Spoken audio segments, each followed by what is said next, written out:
Very good morning. Welcome again in my YouTube channel. आज हम बात करेंगे टू डेज करंट अफेयर्स के। आज है 6 सितंबर। तो आज हम बात करेंगे करंट अफेयर्स की। ये बेसिकली द हिंदू न्यूज़पेपर से मैंने कलेक्ट करके आपके लिए इजी हो, आपको ज़्यादा मेहनत ना करनी पड़े, इसलिए मैंने उसमें से कटिंग करके उसके नोट्स बनाए हैं, जिससे कि साथ साथ में मैं आपको समझा भी दूंगा, जिससे कि आपको ये डाउट्स क्लियर हो जाए कि आज के न्यूज़ में क्या है। एंड अगर आप इस चैनल पे नए हैं तो आप चैनल को सब्सक्राइब कर लीजिएगा, जिससे कि मेरी डेली करंट अफेयर्स की वीडियोस और लाइक अगर कोई मैं थ्योरीज पे बना रहा हूँ, हिस्ट्री, ज्योग्राफी, पॉलिटिकल पे, तो आपको वीडियोस मिलती रहें, जिससे कि आपकी प्रिपरेशन काफ़ी बेस्ट हो जाए। तो चलिए स्टार्ट करते हैं आज की करंट अफेयर्स की। इसमें आज सबसे पहले जो करंट अफेयर है, अगर आपने 5 सितंबर का करंट अफेयर्स क्लियर किया होगा तो आपको पता होगा कि हमारे बॉर्डर पे जो सिचुएशंस है वो काफ़ी वर्स्ट हो जा रही हैं, आउट ऑफ कंट्रोल है। तो उसी पे आज राजनाथ सिंह जी ने कुछ कमेंट्स किया है। उनका कहना है कि इस तरीके से अगर वायलेशन होता रहता है तो वो क्या करेगा, हमारे बायलैटरल एग्रीमेंट्स को क्या करेगा, ख़त्म कर देगा। राइट, क्योंकि अगर फॉर एग्जांपल अगर हमने एक एग्रीमेंट करते हैं कि like border Ladakh and China दोनों बॉर्डर से कनेक्टेड हैं, तो वहाँ पे सिचुएशन अराइजेस हो रहे हैं, दोनों के बीच में एग्रीमेंट है कि हम फाइट नहीं करेंगे, वॉर नहीं करेंगे, एंड कम्युनिकेट करके उसे सॉल्व करेंगे। तो उसी में आगे क्या बात हुई है उसको आज हम समझेंगे। जैसे कि आपको यस्टरडे वाले न्यूज़ में अगर याद हो, जो काउंटर पार्ट जनरल वी थे, उनसे मीटिंग हुई थी कि we will sort it out. Right, तो उसी में आज आगे क्या है, they both met at Moscow. आपको पता है दोनों की मीटिंग मॉस्को में हुई थी। And conveyed to China the action of Chinese troops, including uh, amassing a large number of troops and their aggression behavior and attempt to unilaterally alter the status quo along the disputed boundaries। तो ये comment हमारा जो था ये राजनाथ सिंह जी ने जो हमारे counter part भी थे उनको कन्वे किया है कि इस तरीके से अगर होता रहेगा तो डेफिनेटली हमारा जो यूनिलेटरली अल्टर एंड क्यों स्टेटस क्यों है वो डिस्प्यूट हो जाएगा, बाउंड्री प्रॉब्लम क्रिएट होगी। उसी ये था उनका कमेंट। उसी में हमारे जो उसी में चाइना जो है उन्होंने स्टेटमेंट दी, उनकी ऑफिशियल मीडिया में आया कि we quoted India was entirely responsible. उन्होंने ब्लेम किया कि इन सब सिचुएशन के ऊपर जो रिस्पॉन्सिबल कैंडिडेट हैं या रिस्पॉन्सिबल हैं वो है इंडिया ही का, इसके ऊपर रिस्पॉन्सिबल है the border tension and we would no give up an inch. और उन्होंने इसके साथ में ये कहा कि जो भी हमारे मतलब कि अगर आप सोचते हो कि हम आपको अपने टेरिटरी का 1 इंच भी देंगे तो ये मिस्टेक है, उन्होंने ये बोला। और उन्होंने ब्लेम भी कर दिया कि इन सब के रिस्पॉन्सिबल कौन है, आप हैं। राइट, उसमें फिर मिस्टर राजनाथ सिंह क्या कहते हैं, we are managing with the responsible approach. और उन्होंने ये बोला कि नहीं ऐसा नहीं है, बट वी आर मैनेजिंग, हम अपने साइड से पूरा मैनेज कर रहे हैं कि प्रॉब्लम क्रिएट ना हो, ऐसा कुछ भी ना हो। राइट, उसी में फिर आगे have to take it serious.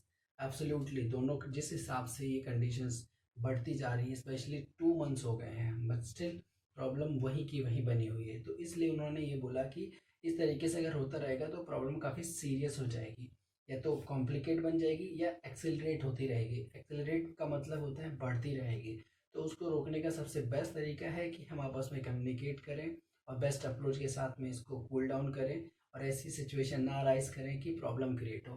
क्योंकि अगर हम यस्टरडे के न्यूज़पेपर में ये था कि दोनों तरफ से दोनों ने अपनी आर्मी, ट्रूप्स, आर्टिलरी, जेट्स, हर एक चीज़ से रेडी हैं कि अगर इनके अगर कोई फाइट होती है तो हम रेडी हैं। बट ये एक वर्स्ट, ये सबसे लास्ट ऑप्शन होना चाहिए। इसलिए सबसे पहला ऑप्शन होता है कम्युनिकेट करना एंड प्रॉब्लम को सॉर्ट आउट करना, जिस पे जनरल लेवल की, ब्रिगेडियर लेवल की, हर लेवल की टॉक्स हो रही हैं, जिससे कि ये प्रॉब्लम सॉर्ट आउट हो जाए। तो उसी में ये आज था कि बायलेटरल एग्रीमेंट को डिस्ट्रॉय ना करे, वायलेट ना करे, बॉर्डर एक्शंस। तो उसी पे इनका राजनाथ सिंह का कमेंट था और उनके बीच में काउंटर पार्ट जनरल वी के बीच में जो डिस्कशन हुआ, इस तरीके से ये पहला था।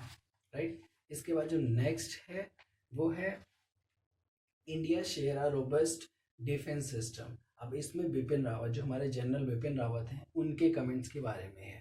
उनका बीच में एक्चुअली इसमें क्या है, इसमें इन्होंने ये बताया है कि we are going to share robust defence. किनके बीच में, एक तो यूएस एंड रशिया। ये काफ़ी इंपॉर्टेंट हो जाता है कि हम टॉप जो कभी दुनिया की सुपर पावर्स थी, जिनमें से रशिया का तो डिस्ट्रॉय होने के बाद में यूएस बन गया, राइट, हेजमनी उसकी आ गई थी। तो इस तरीके से हम समझ सकते हैं कि कितना इंपॉर्टेंट हो जाता है, राइट। तो India share a robust defence system with US दोनों के साथ में, तो इस तरीके से हम समझ सकते हैं। उसमें क्या है, India values the emerging relationship with the US and Russia, sad CDS general Bipin Rawat का कहना है कि ये रिलेशन काफ़ी अच्छा, वैल्यूज इंपॉर्टेंट होगा। अब भी समझ सकते हैं कि यूएस एक छोटा देश नहीं है, एक पावरफुल कंट्रीज में आता है, और इंडिया का टॉप पावरफुल, उसी में रशिया। तो इस तरीके से हमारे रिलेशन काफ़ी बेस्ट होंगे। while stating seismic changes were being witnessed in geopolitics shaped by nation first approach and geoeconomics, right। और उसी में हमारा ये क्या है, V shaped a mature and robust defence. उनका कहना है कि इससे क्या होगा, एक mature and robust defence shape बनेगा, right. In a emerging security paradigm, General Bipin Rawat said, India's security would be maintained not as hitherto on international border, LOC LAC, मतलब इससे क्या होगा कि हम maintain India security would be maintain, उनका maintain होगा। जैसे कि हितर्तो की जैसे नहीं कि हमारे IB पे LOC पे LAC हो, बट स्ट्रेटेजिक स्पेस फॉर होगा, extended neighbourhood and strategic frontier, right. तो इस तरीके से ये उनका दूसरा कमेंट था। उसी में मिलिट्री मॉडर्नाइजेशन, जो मिलिट्री होगी वो मॉडर्नाइजेशन होगी, इसमें उन पे उन्होंने ये बोला है कि हम अपने माइंड में ये रखेंगे कि मैक्रो इकोनॉमिक पैरामीटर्स और सोशल इकोनॉमिक रिक्वायरमेंट्स के बेसिस पे हमारा जो वर्क होगा वो इस तरीके से चलता रहेगा, right. Budgeting constant by finding best solution through the acquisitions and optimism और upgradation of the legislative system, मतलब उनका एक प्लान है एक्चुअली, इस हिसाब से वो एक्शंस करेंगे, अपने प्लान ऑफ एक्शन, ऑप्टिमिज्म होगा, एक्विजिशन होगा and upgrade of legacy system. तो इस तरीके से ये भी इम्पोर्टेंट हो जाता है कि रशिया एंड यूएस, राइट। तो ये था बिपिन रावत का कमेंट, काफ़ी इम्पोर्टेंट हो जाता है। इसके साथ में अगर हम बात करें नेक्स्ट, वो आता है फिर अगेन राजनाथ सिंह। तो इसमें क्या है, एक्चुअली फर्स्ट तो उन्होंने चाइना के ऊपर हुआ, बट ये जब आपको पता हो कि राजनाथ सिंह 3 डेज़ के विजिट पे हैं रशिया, जहाँ पे मॉस्को में SCO संघाई कोऑपरेशन ऑर्गेनाइजेशन में पार्टिसिपेट कर रहे हैं, उसी बीच में इनकी मुलाकात होती है ईरान से, जो इस ऑर्गेनाइजेशंस में एज अ ऑब्जर्वर हैं। तो उनके बीच में मीटिंग होती है, जिससे कि दोनों लोग डिसाइड करते हैं कि आफ्टर दिस रशिया वो सीधा तेहरान जाएंगे, जहाँ पे उनकी मीटिंग होगी defence minister of Iran and brigadier general Amir Hatami, right. तो इस तरीके से समझ सकते हैं कि एक तो चलो रशिया यूएस के साथ में, उसी के साथ में ईरान के साथ में हमारे डिफेंस मिनिस्टर ईरान के साथ में मीटिंग होगी, जो काफ़ी इंपॉर्टेंट हो सकता है, इंपॉर्टेंट, राइट, डिफेंस में काफ़ी इंपॉर्टेंट हो सकता है, राइट।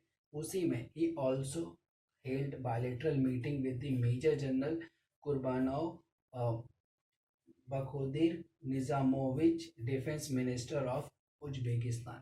इनकी मुलाकात उज्बेकिस्तान के मिनिस्टर से भी होती है, मतलब डिफेंस के लाइन में काफ़ी अच्छी आउटपुट निकलने वाला है।